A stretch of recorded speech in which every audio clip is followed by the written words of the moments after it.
Good evening and a very warm welcome to the Grassroots Weekender Show. We're into Sunday already. How it is flying. Can't believe it. Someone put a post up the other day. I won't even say to it, but it was how many Fridays left till Christmas. Wow, wow, wow, wow. Dear me, we're just starting our grassroots football season and someone is going on. And even someone posted up on, I don't know if you saw it, on social media yesterday, that the husband came home and the wife had the Christmas tree up. Oh dear me, where are we going with this? I'm dreading looking in the shops now. Next week, wow. Anyway, another year flown by, dear me, but into our 25-26 new grassroots football season. It was nice to be out and about. Not for long yesterday, but I was out and about and I was talking away to quite a few people congratulating the North Liverpool JFL on the League of the Year, so there'll be some probably stiff competition for next year. It's put up by the Liverpool County FA for local awards, and we're really hoping for our Heart of Gold initiatives annual award. So we're looking, and we'll keep you informed on that one. So we're looking around at what's going on within the communities. You name it. Anyway, it'd be a cracker. I know it will. So, anyway, what's it like? What has it been like today with you? And I'm talking about on the grassroots football pitch. Has it been nice and quiet, enjoyable, loads of encouragement, referee not getting any verbal abuse? Has it been a really good day? I'd love to hear from you what your league has been like. It doesn't have to be your team. What your sidelines were like, you know, touch lines. Did we have sideline referees out there? Because that is our pet hate. Sideline referees. There must be about 20 or 30 of them on each game. So we need to sort of take them away from grassroots football, don't we? And just leave the referee to officiate.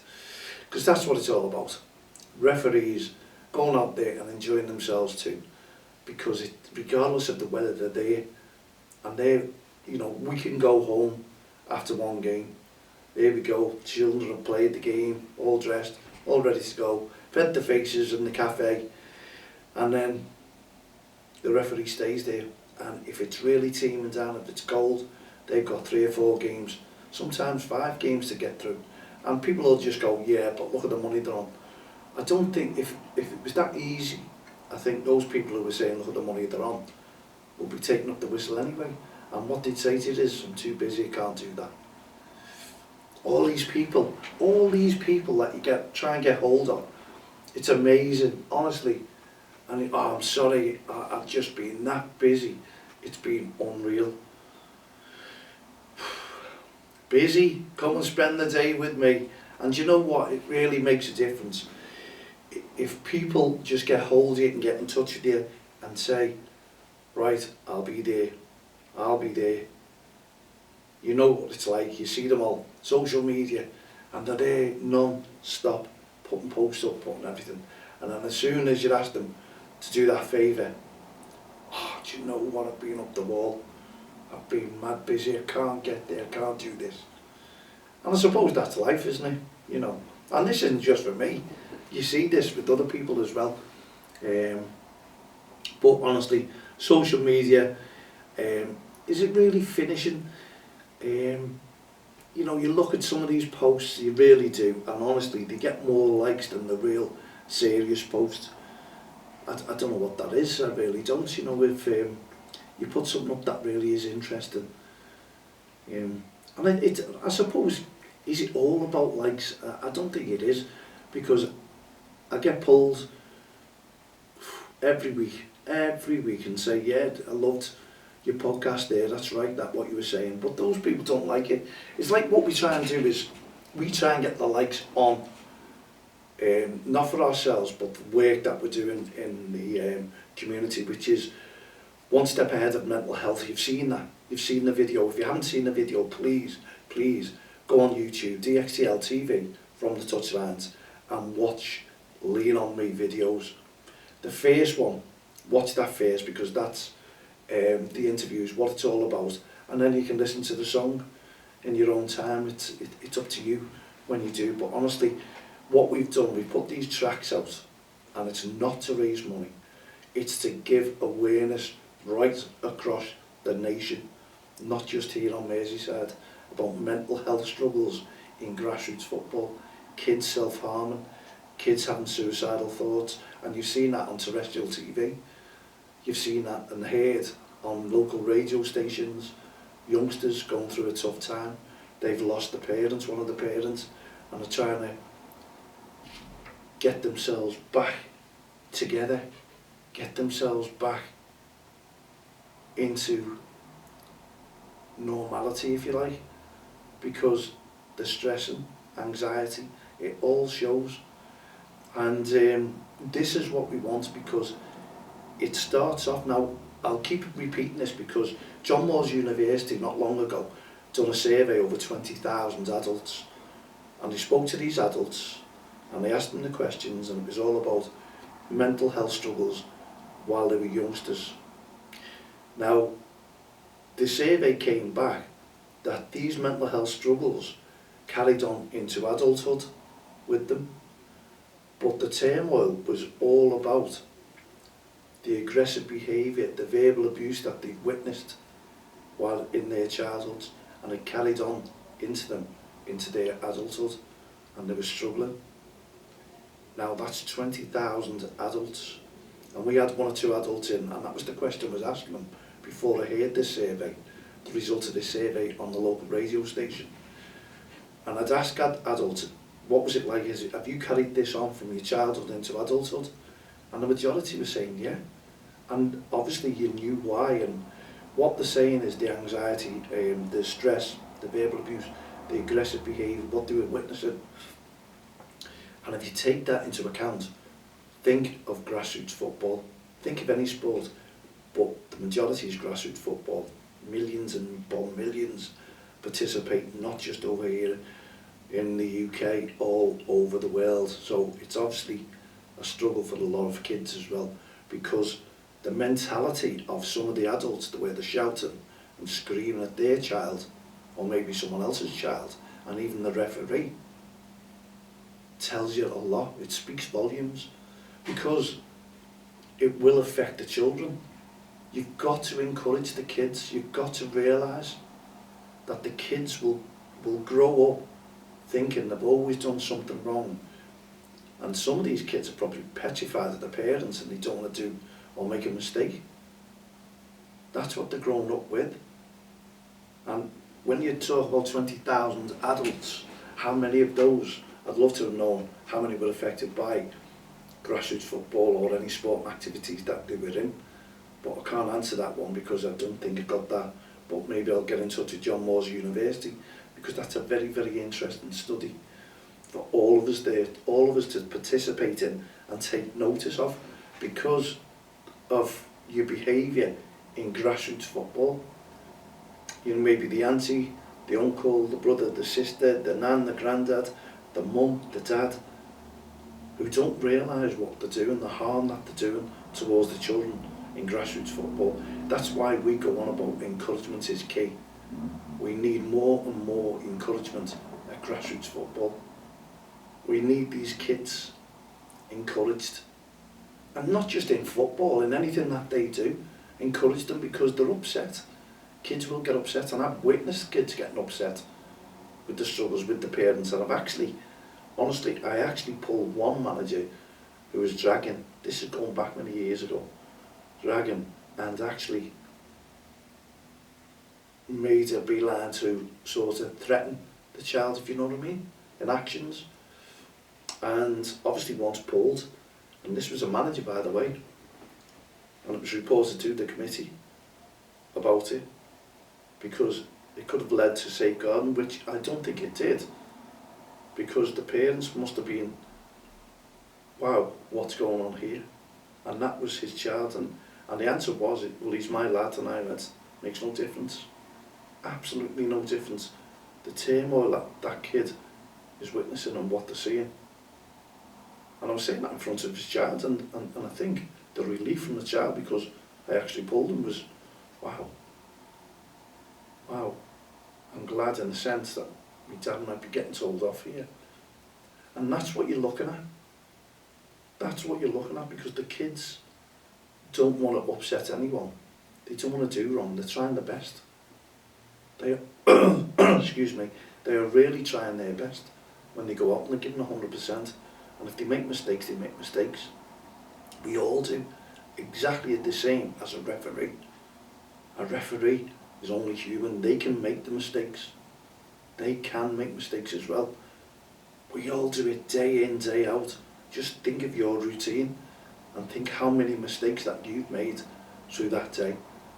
No one is picture perfect, no one whatsoever. So we all have to put our hands up, own up to it, and make sure that we support these children and even the referees out there. We really do, because it makes a difference. And they want to feel part of the grassroots game as well. You know, there's no harm in, at the end of the game or the start of the game, is have a good game, ref, and at the end of the game, well done, ref. Yeah, I thought that one was it. And the banter is good, friendly banter, but no sarcasm, no questioning the referee, going onto the field of play.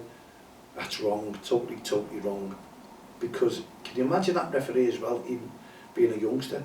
And there's loads of 14-year-old referees now, we know that. Probably now too many referees to try and squeeze them into leagues, into games. Inundated, far too many. And I'm wondering now whether the county FAs are sitting back thinking, wow, we've got too many now. Too many want to become a referee, and we just can't give them games. And that's going to happen. That really isn't. It's a good sign, because it means that if there's that many referees coming into the game, things are getting better on the sidelines. Things are getting better within the game. So we're all making a difference. We're all pulling our weight and making a difference. And we always say, speak up, because if you've got an irate parent or spectator on the sidelines, even the coaches, the managers, just go over and have a quiet word and say, this has to stop. Not because their child is banging in the goals, putting in 10 goals a game, and they're superstars, and the parent is saying, there you go, £10 a goal, there's another 10 goals, there's another £100. Wow, that is wrong. That is totally wrong, honestly. You shouldn't offer to pay a child for scoring goals. If they score a goal, bonus. What will they expect in the future in rewarding them? I agree with rewarding all the kids for good behaviour. Take them out to little Mackies or something like that, just say, made up today. That's the way. Not in front of everyone. That's another £100 I owe you. Wow, you're always proving me wrong. No. And we've all heard it. It might even start off with £5 per goal. How many of you have heard that out there? Come on. How many have heard these parents?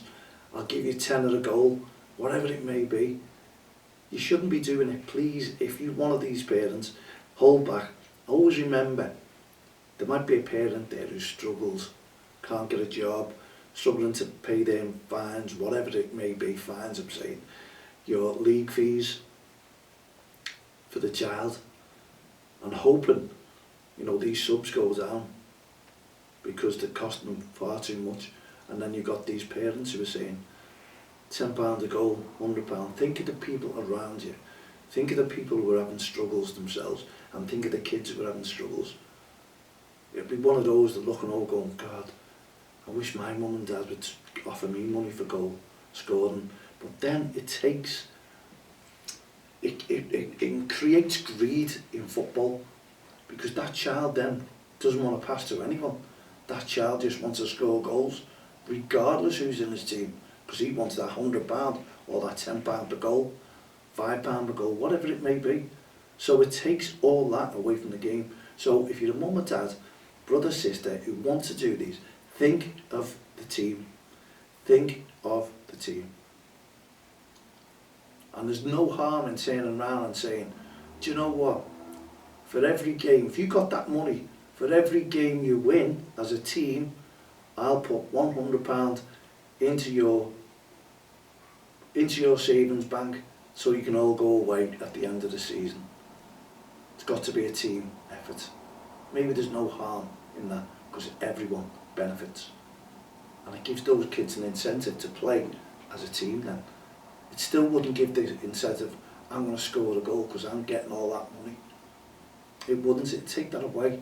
Team effort. So if you're one of these parents who like to splash your money around, there's no harm in doing that. There really isn't.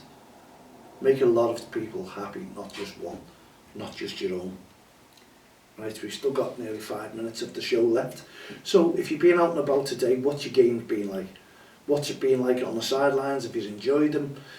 Have the kids played well? It doesn't matter anyway, does it? If they enjoyed the game, that's the question you're asked at the end. Have you enjoyed yourself? That's all that matters. And obviously, if the team's lost, the child is going to come back with an answer, no. But give them 5 or 10 minutes when you've had that cup of tea or their sausage balm, and it's out of their system. It's gone. Whereas you go into a cafe and all you hear is managers coming in, parents coming in, and I've heard it. Referee was terrible. Honest to God, we should have had 3 penalties, didn't get them, 3 disallowed goals. It should never been a goal for them. Honestly, and they'll go on all day, all night, and all week until the next game. And then they'll repeat it when they get back. Do you remember last week?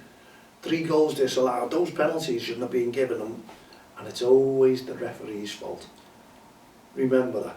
Just go in and enjoy your game, regardless. And get behind all the kids. Whether it be opposition, whether it be your own team, whatever it is. So long as everyone enjoys themselves. Because the kids are just developing skills. And so are the referees. Young referees are 14 years of age going up to try and develop their skills. Now we know not many of them will stay in the game because a lot of them are there to try and make pocket money. No harm in that whatsoever. So long as they're putting money in their pocket and they're paying for their holidays and towards their holidays, buying their clothes, what they like, they've always got extra. And it's a great thing. It really, really is. And you can't knock that because if you remember, God, we didn't have a thing. It was bobber jobs, it was doing the neighbours' gardens, it was running errands to the shop, and sometimes it was an apple and a glass of orange juice. Thanks very much for doing that. That's what it was, but at least you've got, or you're getting a wage basically, you kids. So let the kids enjoy that. Leave them to enjoy it, and this is why probably there's so many referees, children going out there want to take up the whistle, which is great for football. But maybe County FA's now taking a back seat thinking, wow, what have we done here? There's far too many kids coming through, referees, there's not enough games, and maybe that's what they're looking for next year. But then again, how could you have a referee in 3v3? They're going to struggle there, that's the question to ask. How? You know, is a manager going to be the referee? I don't know. We're all talking about, oh, the kids are shattered, they're getting more touches of the ball. It doesn't matter what team they're in, the kids are shattered and they're all getting more touches of the ball. This is what the 7-a-side or 5-a-sides are brought in for. Now we're going lower. Now it'll be 1v1. It'll be a shooty. I don't know. We've been talking about this, haven't we? What these new law changes and rules of the game are going to be for next season. It's okay this season, but your under 7s now is their last team together, really, before you split them up. Frightening. And don't forget, change.org, we've been talking about prices going up in grassroots football. What we want you to do is look for a DXTL, push for change in football, in grassroots football. So we're trying to put more funding in your pocket. We're trying to save these people from putting costs up, you know, these hubs, what have you, they're putting them all up. Your training costs are going up, your subs are going up, your affiliation fees are going up, kits are going up, dear me, but your wages aren't going up in work, unfortunately. So you're paying everything out and you've got no savings at the end of it, and you're trying to help your children. So DXTL, go on to change.org, sign the petition, and I'll start battering it out soon. I really will. We'll do a big programme on all this, change.org, and we'll get feedback. And also we're doing a big programme on all the changes for next season. We'll have managers in, and we'll, hopefully Tony said he'll come in and maybe explain one or two things that you're all wanting to do. So we could have a little footy corner there of the changes that are coming in, and I'm sure there'll be a lot of interest in that one.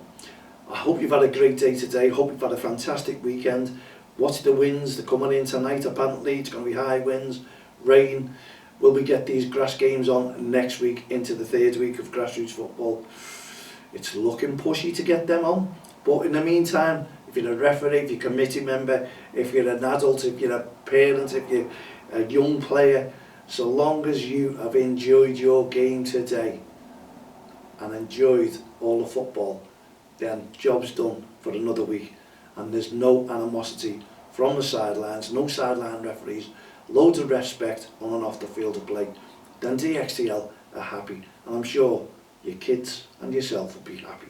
So in the meantime, put your feet up, relax, enjoy the Premier League games, whatever's on, and yeah, Champions League next week, wow, come round very quickly. We'll see you again on Friday evening, hopefully with young Dan and Jane, but we'll keep you informed on that. And then we'll have new children coming in for a grassroots corner, whatever it is, but we'll look for the name of the show because they will be spot on, I assure you. From myself, Mal Laney, and the team here at DXTL, Heart of Gold initiatives, no ref, no game, ref spec programme, even are one step ahead on mental health. We look forward to seeing you again on Friday. Cheerio for now. God bless.